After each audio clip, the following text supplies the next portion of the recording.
Hi అండి. ఈరోజు నేను పచ్చిమిర్చి కారంతో మసాలా ఎగ్ కర్రీ వండుతాను. ఇప్పుడైతే వండడం స్టార్ట్ చేద్దాము. ఫస్ట్ అయితే ఈ మిర్చి పట్టుకుందాము. కారము మిక్సీ,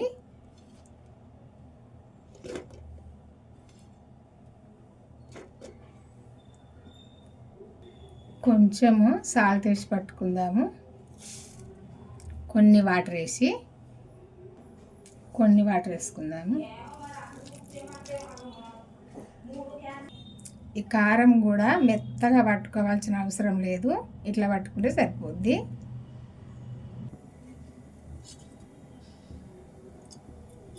ఇప్పుడైతే సరిపోని ఆయిల్ వేసుకుందాము. సరిపోద్ది. 2 స్పూన్లు వేసిన, నేను వండే కూర కొంచెమే. ఫస్ట్ అయితే మసాలాలు వేసుకుందాము. నేను కొంచెం కూర వండుతాను కాబట్టి మసాలాలు కూడా కొంచెమే వేసిన.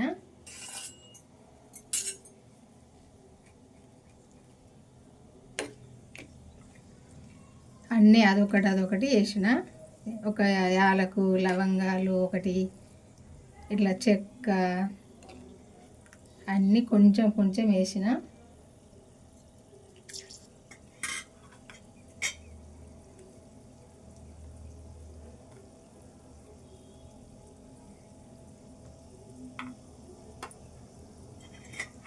ఎక్కువ వండుకుంటే ఎక్కువ వేసుకోవాలి.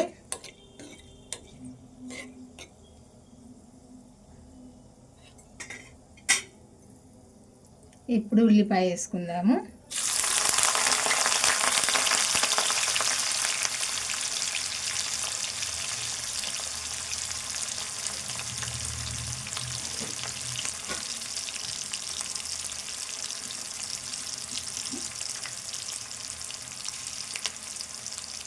పసుపు వేసుకుందాము.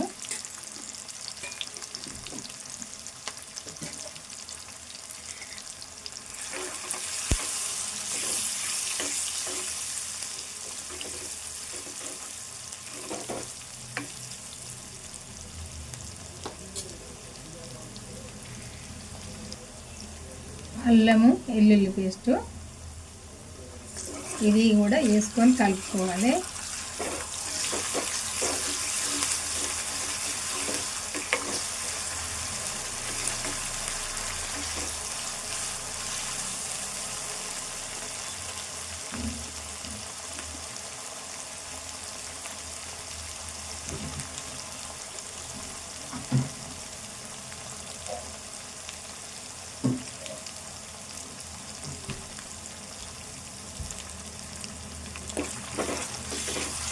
ఉల్లిపాయ వేగాలి.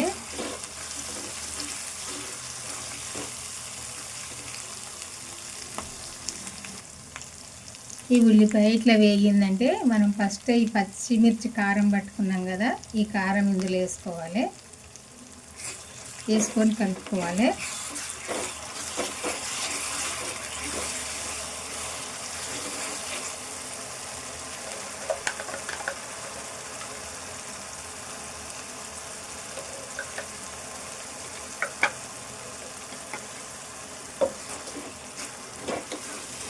నేను కొంచెమే వండుతున్నా కాబట్టి కూర, నేను ఒక 8 పచ్చిమిర్చి పట్టిన. ఎక్కువ వండుకుంటే ఎక్కువ పట్టుకోవాలి కారము పచ్చిమిర్చిని.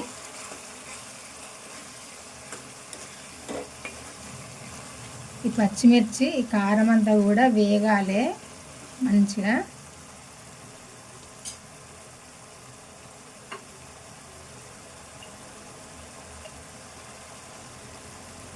సాల్ట్ వేసుకుందాము. ఇప్పుడు మిర్చి పట్టినప్పుడు కొంచెం వేసిన కదా, ఇప్పుడు కొంచెం వేసినా సరిపోద్ది.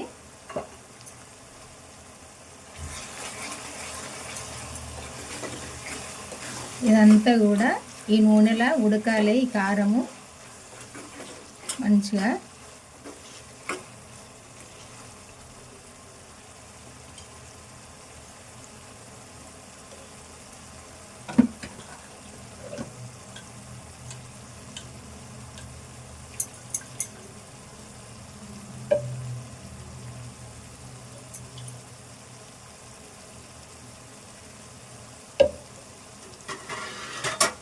కొద్దిసేపు మూత పెట్టుకుందాము, మంచిగా ఉడుకుతుంది.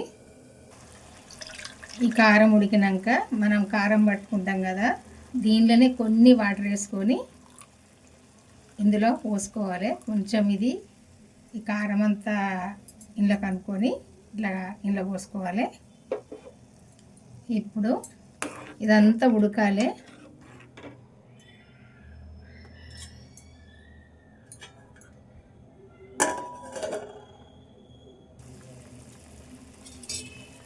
ఇట్లా ఉడుకుతూనే ఉండాలి. ఉడికితే అంటే మనం కలుపుకుంటూ ఉండాలి, దగ్గరికి వచ్చేదాకా కలుపుకుంటూ ఉండాలి. ఈ కారం ఉడకాలి.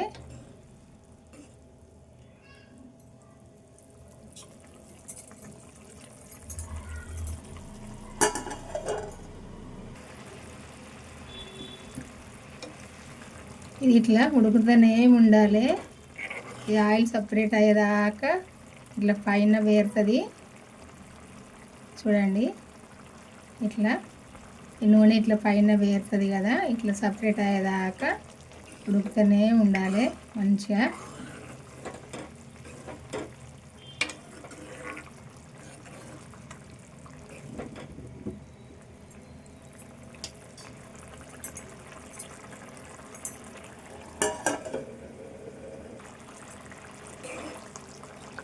ఈ కారం అంతా ఇట్లా దగ్గరికి ఉడకాలి,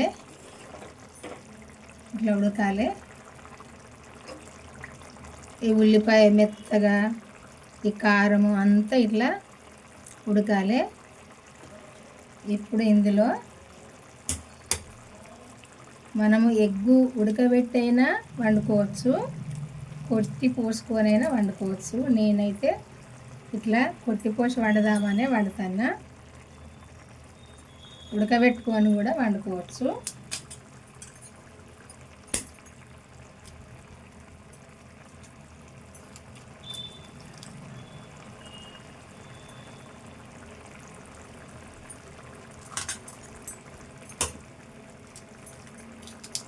నేనైతే ఒక 4 ఎగ్స్ వండుతాను ఇప్పుడు.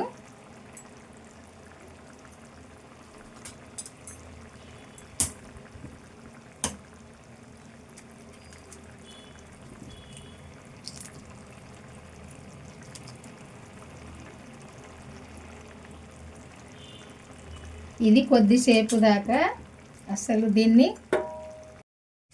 ఇప్పుడు మెల్లగా కొంచెం కలుపుకుందాము.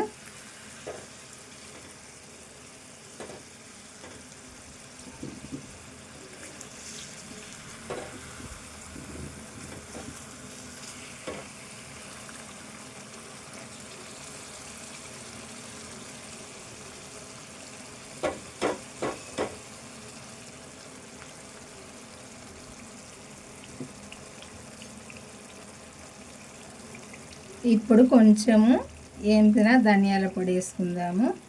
ఇంతవరకు మీరైతే ఈ పచ్చి కారంతో ఈ మసాలా ఎగ్ కర్రీ వండని వాళ్ళు ఉంటే వండండి, వండుకొని చూస్తే తెలుస్తుంది, బాగుంటుంది, మంచి టేస్ట్గా ఉంటుంది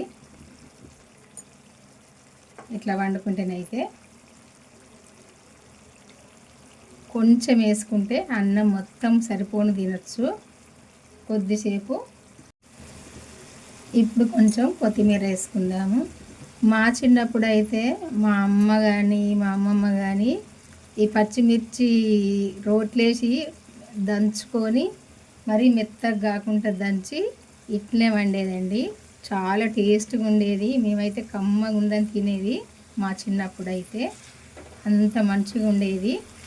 ఇప్పుడు అందుకే నేను కూడా ఈ వెనకటి వాళ్ళ పాతకాలం వంటలే వండుదామని వండుతున్నా. ఇది పాతకాలం వంట అండి, కొత్తదేమి కాదు. ఎందుకంటే అప్పుడు వాళ్ళు ఇట్నే వండుకునే వాళ్ళు ఎక్కువ. మిరపకాయలు తీసుకుపోయి రోట్లేసి అక్కలు ముక్కలు దంచుకొని తీసుకొచ్చుకొని ఇట్నే వండుకునేవాళ్ళు.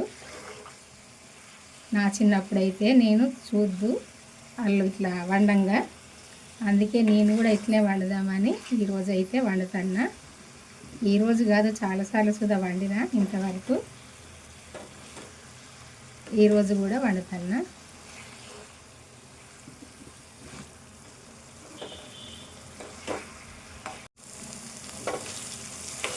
ఏం మాత్రం కొంచెం కూడా ఇంట్లో ఇట్లా అది ఏంటి సూపు లేకుండా దగ్గర ఫ్రై చేసుకోవాలి.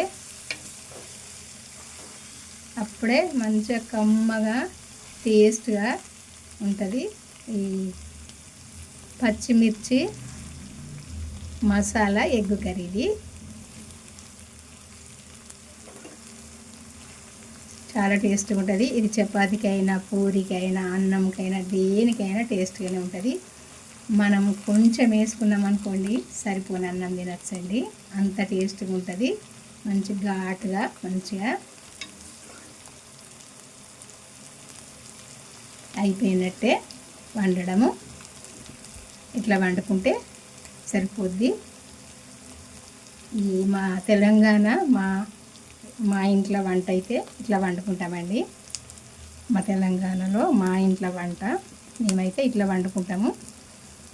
మరి మీకు కనుక నచ్చినట్టయితే మీరు కూడా ఒకసారి అయితే వండుకొని చూడండి, చూస్తే తెలుస్తుంది మీకు కూడా. మీకు నచ్చినట్టయితే బాగుందని కామెంట్ చేయండి. నేను వండింది ఈ కర్రీ కనుక మీకు నచ్చితే లైక్ చేయడం అయితే మర్చిపోకండి. మన ఛానల్ అయితే సబ్స్క్రైబ్ చేసుకొని వాళ్ళు ఉంటే ఖచ్చితంగా సబ్స్క్రైబ్ చేసుకొని నేనైతే ఈ పెట్టిన వీడియో మన ఛానల్కి అయితే వెళ్ళి చివరి దాకా చూడండి, చూసినప్పుడు తెలుస్తుందండి నేను ఎట్లా వండింది అన్నది. బాయ్ అండి, ఉంటానండి, మళ్ళీ కలుద్దాము వంటతో.